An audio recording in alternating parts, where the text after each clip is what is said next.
Brought to you by Candid. Candid dusting powder, 4 skin problems का एक expert solution. Candid dusting powder, हटा खुजली, लगा कैंडिड।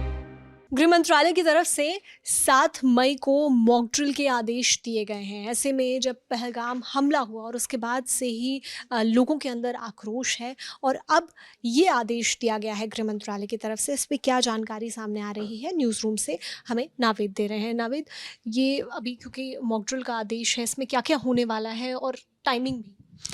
देखिए, मॉक ड्रिल के बारे में सबसे पहले मैं बता दूं, मॉक ड्रिल यानी कुछ भी अगर आपदा आने वाली रहती है, कोई भी चीज़ ऐसी जो खतरा बन सकती है, उसके लिए पहले से तैयारी करने के लिए जो आम लोग रहते हैं उनकी तैयारी करवाई जाती है, उसको मॉक ड्रिल कहा जाता है। पूरी तरह से उसी चीज़ को दोहराया जाता है कि अगर ऐसी कंडीशन बनी, ऐसी वर्स्ट केस सिनेरियो अगर हुआ तो आप किस तरह से उस वक्त एक्ट करेंगे, उसकी ट्रेनिंग भी दी जाती है। तो ये मॉक ड्रिल होता है और ये केंद्रीय गृह मंत्रालय ने इसका ऐलान किया है और 7 मई की तारीख निर्धारित की गई है जब आमजन के लिए ये मॉक ड्रिल किया जाएगा। और कई राज्यों से केंद्रीय गृह मंत्रालय ने कहा है कि आप अपने अपने गृह मंत्रालय से भी इसकी पूरी व्यवस्था करवाइए और अपने अपने राज्यों में इस तरह की मॉक ड्रिल करवाइए, जिससे डिफेंस और नागरिक सुरक्षा जो है वो मजबूत हो सके। और इसमें 5 टोटल कदम उठाए जाने वाले हैं, जिसमें एयर रेड वार्निंग सायरन होगा, यानी हमले के पहले जो चेतावनी आती है तो वो सायरन का ट्रायल किया जाएगा, जिससे लोग तुरंत अच्छी तरह रिएक्ट कर पाए वहाँ पर। सिविल डिफेंस ट्रेनिंग है जो एक बुनियादी ट्रेनिंग है बिल्कुल, क्योंकि आम लोग और जो स्टूडेंट्स हैं वो इसमें अच्छी तरह सीख लेते हैं कि किस तरह से कोई भी अगर आपदा आती है, विपदा आती है, तो उसमें हम किस तरह से रिएक्ट करेंगे और अपने आप को कैसे सुरक्षित रखेंगे। जी, एक ब्लैकआउट की व्यवस्था है कि अगर पूरे ब्लैकआउट हो गया तो उसमें आप क्या करेंगे, साथ में महत्वपूर्ण ठिकानों में आप छिप कैसे सकते हैं, इस तरह की चीज़ें, और एग्जिट प्लान की रिहर्सल, एग्जिट किस तरह से करेंगे। तो ये बेसिक 5 पॉइंट्स हैं जिनके आधार पर मॉक ड्रिल करवाई जानी है और जिससे जो हमारे जो सिविलियंस हैं उनको भी एक जानकारी मिलेगी कि कैसे एक्ट करना है इस वक्त। ये जो टाइमिंग को लेकर मैं बोल रही थी, तो क्या अभी एक तरीके से प्रधानमंत्री नरेंद्र मोदी खुद समझना चाहते हैं कि अगर कुछ होता है तो ऐसे में कैसे कार्रवाई होगी और सारी चीज़ों को लेकर? हाँ, रिपोर्ट्स के मुताबिक अभी जो पहलगाम आतंकी हमला हुआ है उसके बाद से प्रधानमंत्री लगातार सुरक्षा को लेकर खुद इस पूरे ऑपरेशन की कमान संभाले हुए हैं। और इंडिया टुडे के मुताबिक, ये जो भी मैं जानकारी आपको दे रहा हूँ, हमारे सहयोगी हैं इंडिया टुडे ग्रुप के रिपोर्टर मंजीत नेगी, उनसे हम तक पहुँची है ये जानकारी। और उस रिपोर्ट के मुताबिक पीएम अब हर छोटी बड़ी डिटेल खुद समझ रहे हैं और फैसला पूरी तरह सेनाओं के हाथ में है कि वो कैसे, कहाँ और किस तरह से जवाबी कार्रवाई कर सकते हैं।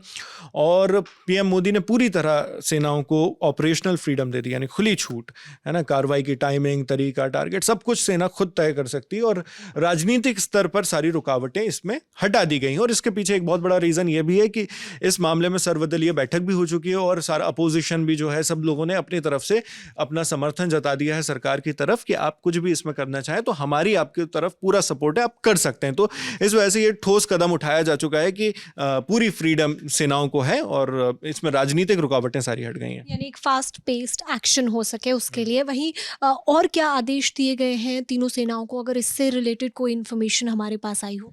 उसको लेकर देखिए, रिपोर्ट्स के जरिए हम तक पता चलता है कि तीनों सेनाएं जो हैं वो शॉर्ट टर्म और लॉन्ग टर्म दोनों तरह की तैयारियां करें, इस तरह के आदेश दे दिए गए हैं।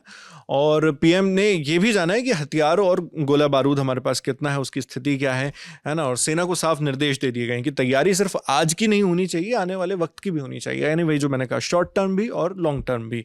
और एक्शन, उनका कहना है कि एक्शन सिर्फ एक झटके का नहीं बल्कि लंबी रणनीति का हिस्सा होना चाहिए, क्योंकि स्वाभाविक सी बात है, इस तरह के हमले अगर आने वाले वक्त में भी हों तो देश उसके लिए तैयार होना चाहिए और उसको पहले ही प्रिवेंट कर देना चाहिए। जी, पीएम मोदी के साथ में ही हाई लेवल जो मीटिंग्स हैं वो लगातार चल रही हैं, चाहे उसमें सेनाओं के जो हेड हैं वो पहुंचे हों या फिर सीडीएस जनरल पहुंचे हों।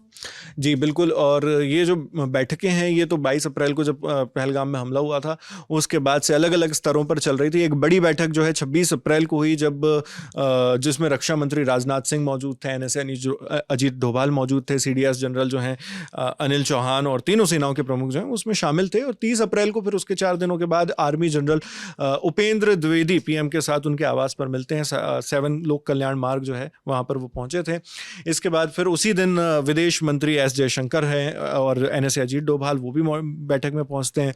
फिर उसके बाद 3 मई की तारीख आती है जब 2 अहम बैठकें होती हैं, जिसमें दोपहर 12 बजे एयरफोर्स चीफ जो हैं AP सिंह ने PM से 40 मिनट की मीटिंग की।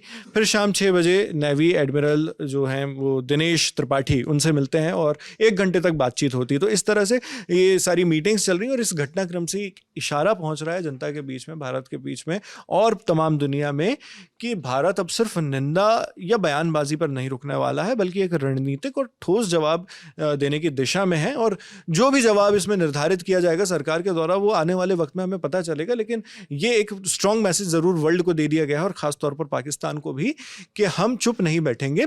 और यहाँ पर मैं एक चीज़ और बता दूँ श्रुतिका, कि बहुत सारी रिपोर्ट्स आ रही हैं, बहुत सारी सोर्सेज के हवाले से खबरें आ रही हैं, लेकिन हम आप तक जो भी जानकारी ला रहे हैं वो वाली जानकारियाँ हैं जो PM मोदी और जो सेनाएं हैं वो खुद अलग अलग स्तरों पर जनता तक पहुँचा रही है।